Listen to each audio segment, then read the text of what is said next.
Hi, my name is Sreenivasan. Welcome to the 92nd Street Wise. We take this deep look at democracy. I know you just saw the slides, but I want to introduce our guests just so you remember who they are.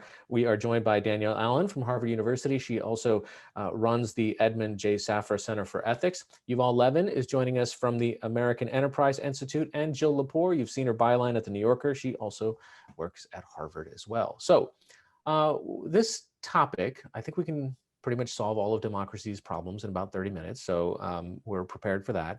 I first want to kind of a jump ball to all of you, to each of you, which is right now we are in a state where we are hearing these kind of ideas that this is the greatest stress test for at least American democracy. If we can't get through this moment, there's no turning back. I mean, from the events of January 6th to even the preconditions that are creating the type of racial violence that we're seeing against different ethnic groups, to the, voter rights struggles that are happening around the country right now.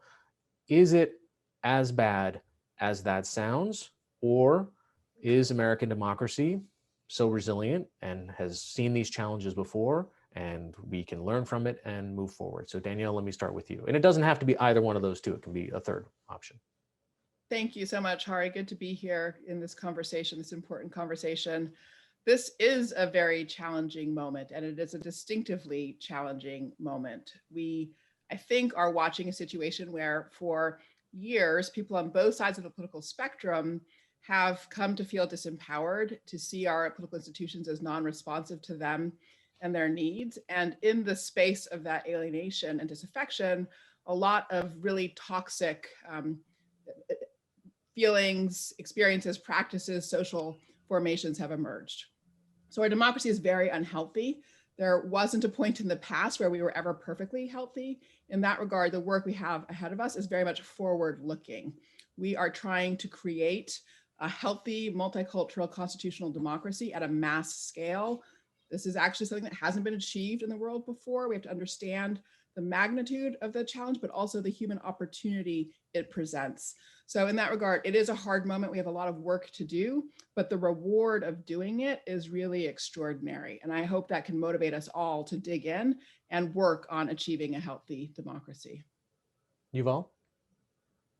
Thank you, Hari, and thank you for this conversation and for letting me be part of this extraordinary group. I very much agree with what Danielle said, and I think it's important to see that part of what is particularly tormenting our democracy now is a loss of self-confidence, a loss of the sense that our institutions can still work for us, that it's still possible for us to address problems. Some of that loss of confidence is justified. I mean, we really have had a terrible crisis of democracy in recent times. Obviously, it was manifested in the wake of the election, in a president who refused to acknowledge the results, and in the January 6th events. But it has been manifest in other ways. I think it's also important, though, that we see some of the strengths we do have that we tend to ignore or deny as we take on these kinds of problems. For example, American election administration, which we now kind of think implicitly is in terrible shape, actually came out of 2020 quite strong and has been quite strong for some time.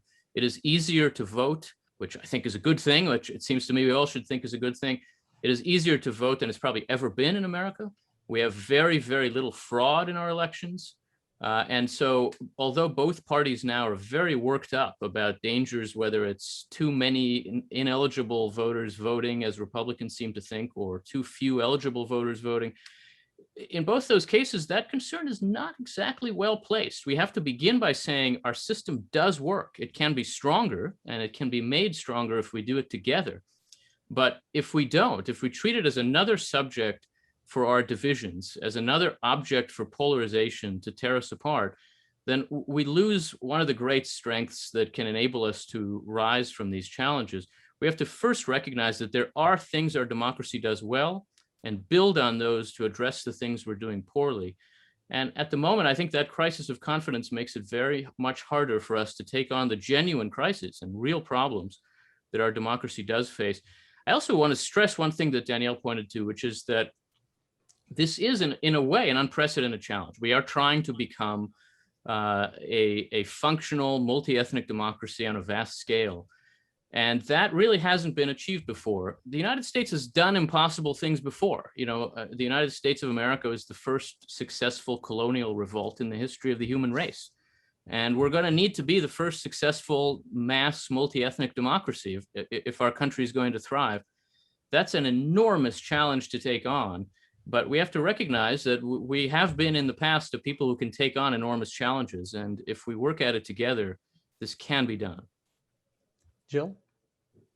Yeah, I agree about the crisis of confidence, but I think we might also add to that an acknowledgement of the experience of suffering, right? That I think there is a sense in which, the skin is gone, the muscle is gone, we are down to the bone somehow. That's still this exquisitely visceral sense, given the scale of the crises and the challenges that the United States and the world confronts just at this moment in historical time, between climate change and climate catastrophes, and the pandemic and widening income inequality here and around the world, and the ongoing struggle for racial justice, that there's a sense of the scale of the problems and then our capacity to solve them, they're completely out of whack.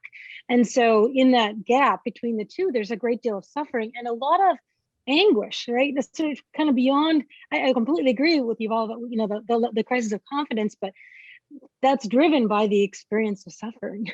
And so, I think that one way as a historian that I do think about the problem is, because your question sort of had to do with how unprecedented is this, have we confronted problems of this magnitude and solved them in the past? And yes and no. And here's where, to underscore what both Danielle and Yuval have said, that this particular challenge around constructing a system of government, really reinventing our system of government and our civic culture, is a problem that we have been engaged in, I would say, since 1965, right? That's when, with the Voting Rights Act, the United States, for the first time in its history, was what we would term a fully functioning democracy, right? I think we talk about American democracy somewhat glibly, as if the country has been, consistently democratic, but the country disenfranchised large numbers of its citizens until 1965. So if we think about that era, then sort of 1965 to 2021, this is the period in history to think about what went wrong. When we finally were a fully enfranchised political community, did we fail to do? And what are the ways in which entrenched institutions tried to hold on to power and not divest themselves of powers? And I think those are some of the sort of structural questions that we have to address in order to think about how to go forward. And I agree, there's all sorts of experimentation going on. A lot of people have great to-do lists. I think, what we need is how to do lists right now, right? Like, what are the things that can work to tick off the things that really need to be done? Jill, I know you've studied and written about polling and the impact of public opinion. And I wonder if that crisis of confidence, or at least the perception that democracy is on the ropes, how does that translate, say, generationally? If you grow up in a time where, whether it's accurate or not, that this is the perception of our form of government, say if you're a millennial growing into this, do you have a different relationship with what you think you can do to change things for the better? Do you end up saying, resign to, this doesn't really affect me, that's just a system that doesn't work? Yeah, I mean, I think that, the term perception hack has entered our parlance in the last few years, with regard to what you've all had to say about elections. Russians didn't actually need to meddle in our elections. They just needed to convince Americans that they were meddling in our elections, because then you win, right? So the sowing of that lack of faith in institutions is something that I think historically during the Cold War, the Soviet Union was doing to us, but we now do to ourselves routinely, right? That's one of the ugliest features of polarization, is how much mileage you can get politically, especially in a political campaign, by destroying faith in institutions, by attacking your political opponents as enemies of the nation's own institutions.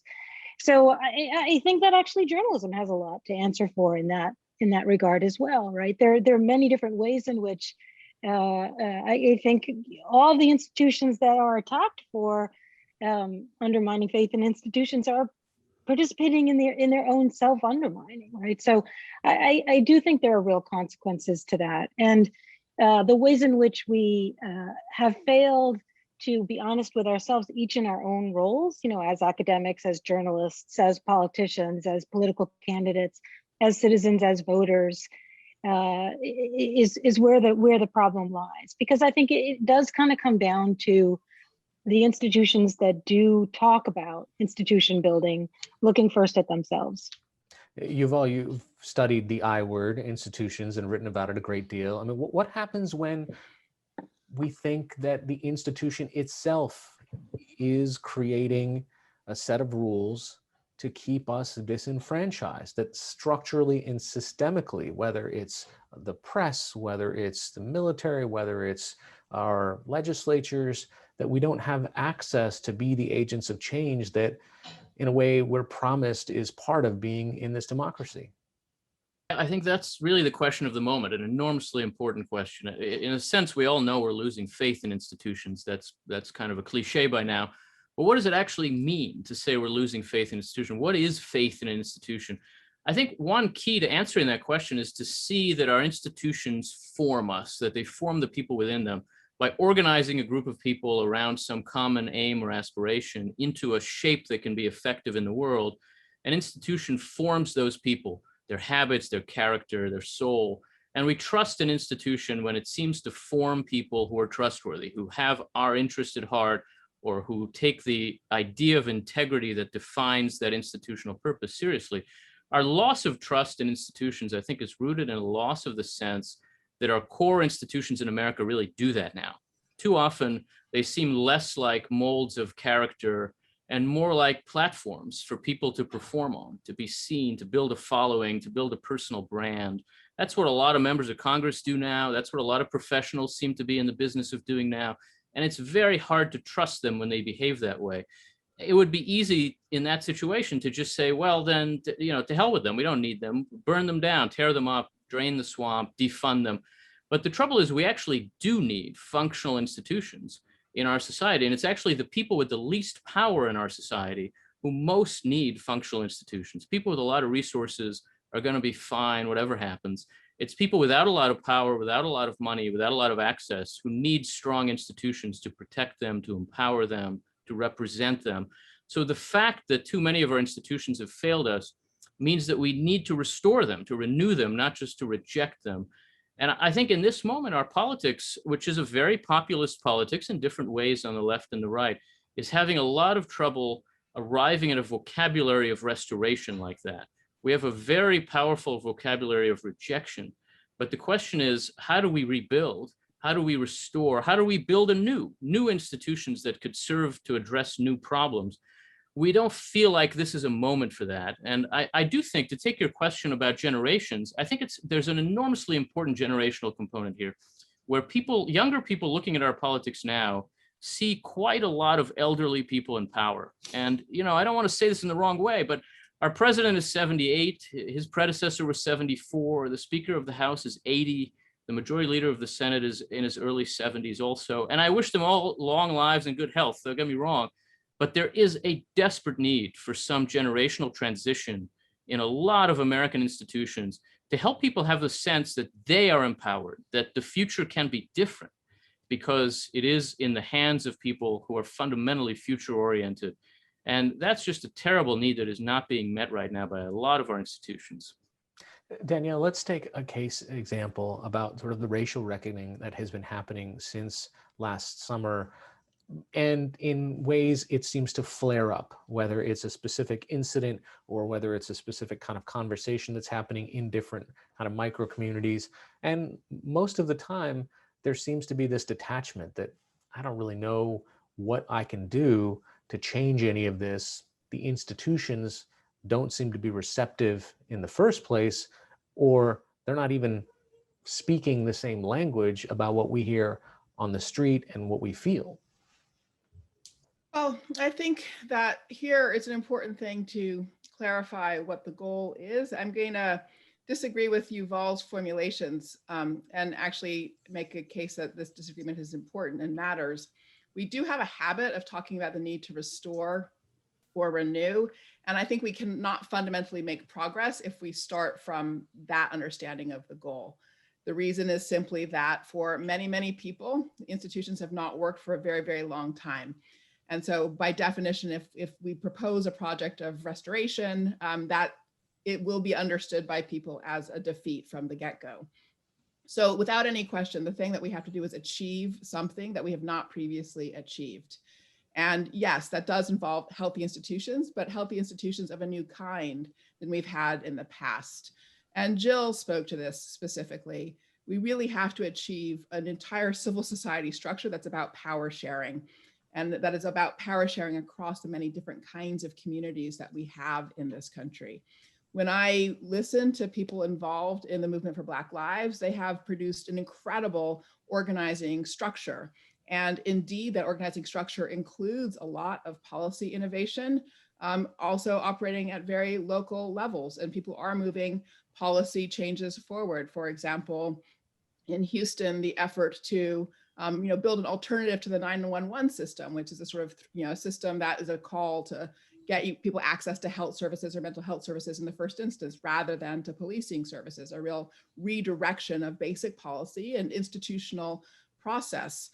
So the point of saying all that is that people are working to build institutions. There is actually a real energy and effort underway, and understanding of the value of institutions, but also clarity that the goal here has to be achieving institutions of a new kind, a kind that put power sharing at their heart, that put a value on participatory elements, that put a value on responsiveness, community engagement. You think about organizational structure, and sometimes people think that participation is about just consulting with people or informing people, but actually we have to focus on engaging people, co-ownership of decision-making and planning processes and things like that. And again, there's a lot of work, but we have to cast it in a forward-looking way.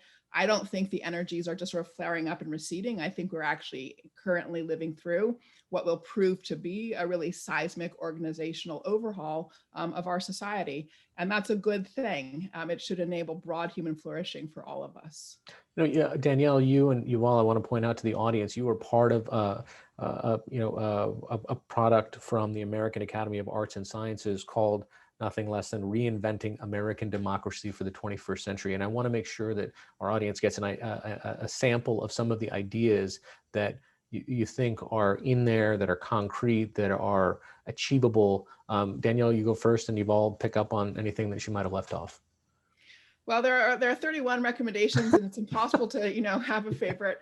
And our view is that they have to interact in those sort of virtuous circle linking healthy institutions and a healthy civil society to a healthy civic culture.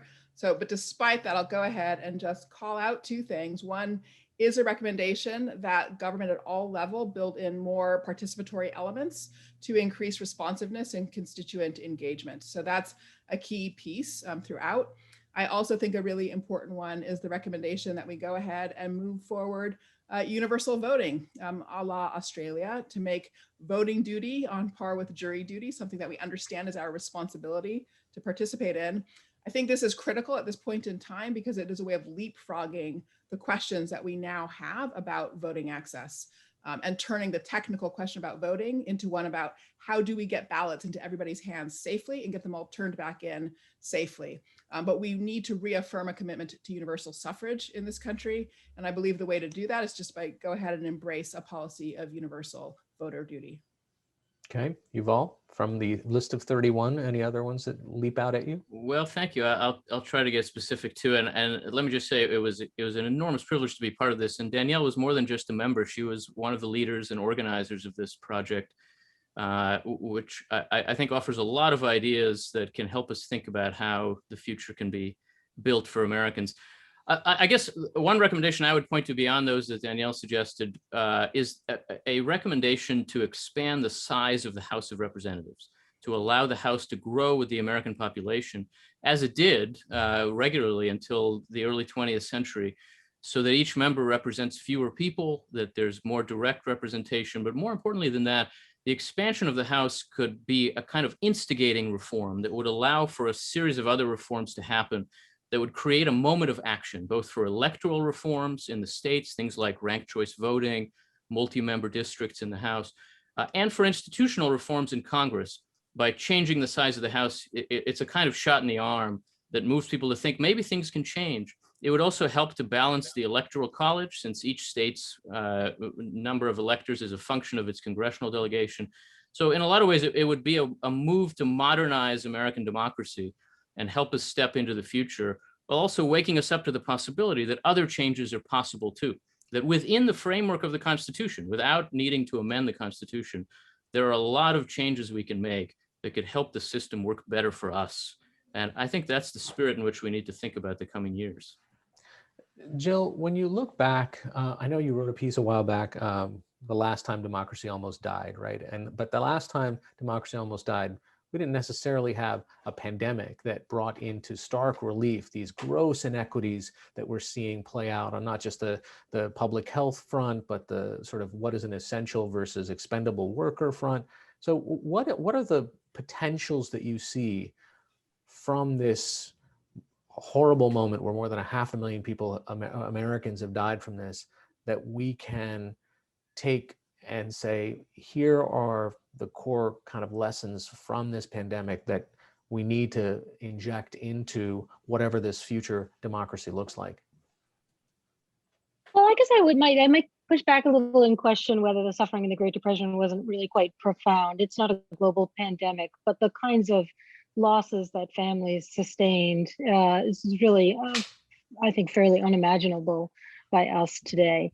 And I think it also exposed in the 1930s the kinds of inequalities that have been exposed new to people who maybe hadn't been bearing witness to them in the past. I think that one thing that's really quite different about the 1930s, though, is the way the culture as a whole was oriented towards celebrating ordinary people.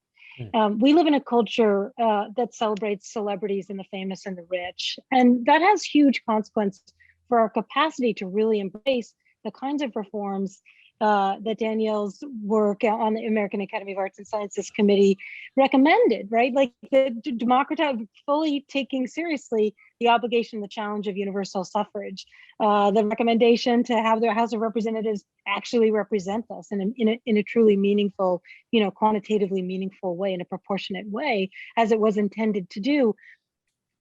These are, for all the populism of our politics, we're actually pretty opposed to ordinary people as a culture. So that spirit of, you turned on the radio and heard stories about ordinary people all over the country, and people felt a sense of common weal that we lack as a matter of civic culture. And the reason that we lack it is because we don't have it. It's not an illusion, right? So I think people's anxiety about looking at the COVID death rates and seeing it offered to you on a daily basis in visual form, graphically, the differential rates of suffering, of the likelihood that you will contract or die from this disease or suffer vast economic consequences from the dislocations of the pandemic, are really, they're not evenly spread. The burdens of this catastrophe are not evenly spread. So we see that and we know that. And I think the challenge is to take that and not say, oh, I have to get mine. Like I have to jump the queue, or I have to not suffer in this way. But the challenge is to say, we are all suffering now, and your suffering is my suffering. That spirit is something that's a really hard thing to inculcate when everything in our culture runs the opposite direction. I guess I just wanted to add one more thing, though, to the kind of to-do list from the American Academy of Arts and Sciences, 31 recommendations, which I think are fantastic. But I think all of them shy away from the possibility of ever amending the Constitution. And I think that's a deformity of our constitutional system that we can't just roll over with, right? Like we can't just say, well, we really need to do this, but that would require constitutional amendment, and therefore it can't be done. I think we actually need to really begin to imagine we can do that, right? The Constitution has been rewritten.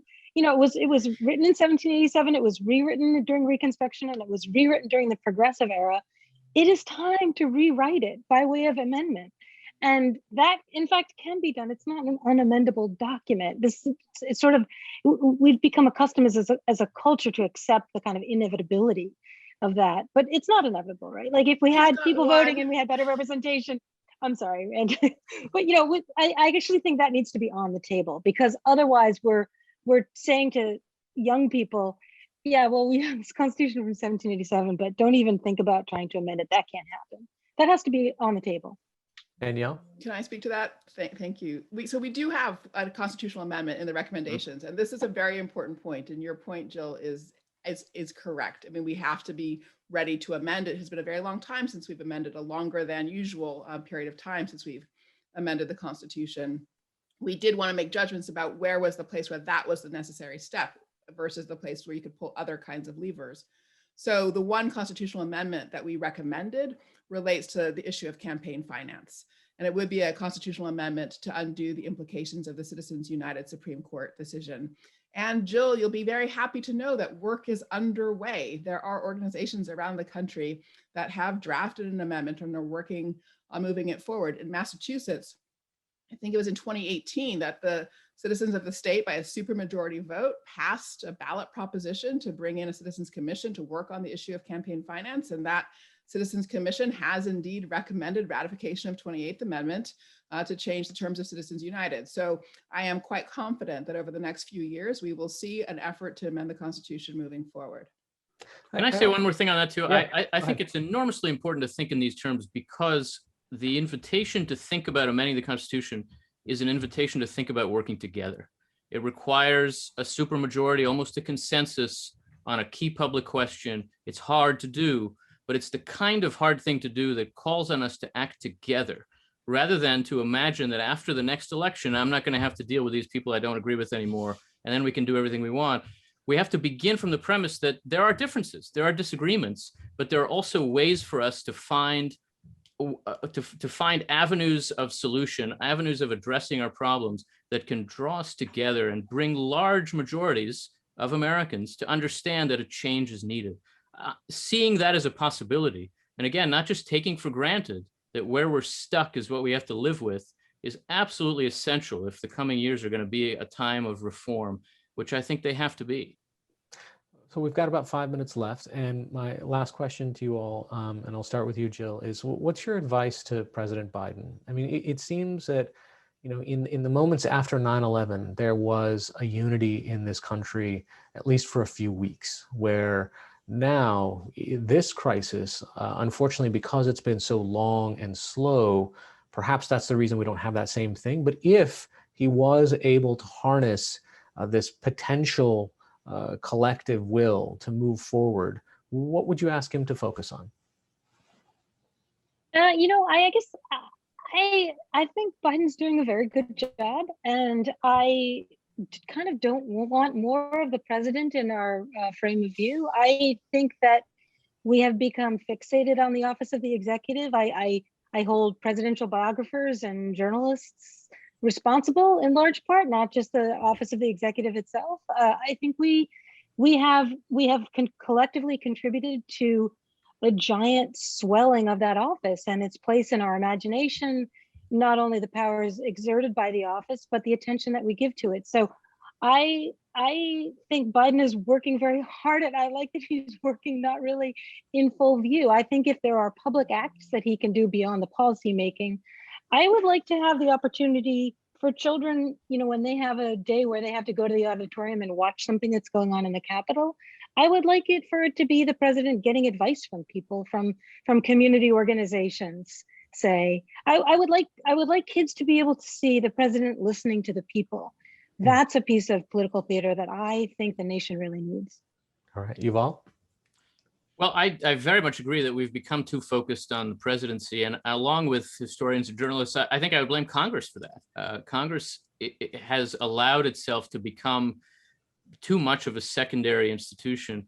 And I think there are ways for Congress to reassert itself by enabling itself to function as an arena for accommodation and deal making, as it is intended to be. And maybe there are ways for the president to help there. I mean, President Biden is a president with a unique amount of experience in the legislative branch. He spent most of his adult life as a member of Congress. And I would say that he ought to look for ways to enable Congress to be a bigger part of the governing of our country than it has been, as big a part as it's supposed to be. And to do that by trying to work with some members of both parties, as I think he's personally inclined to do. Obviously, the circumstances make it difficult, and both parties are making it difficult, without question. But I think if there was something that I would want to see him trying harder to do, it might just be that. Danielle? It's funny because I also was going to say something about shifting the focus away from the presidency. I was going to say build on strength, and we have two areas of strength in this country. 70% of Americans still trust municipal government. And there's also the fact that if you look at our ballot proposition votes around the country, it's astonishing how often those are supermajority votes.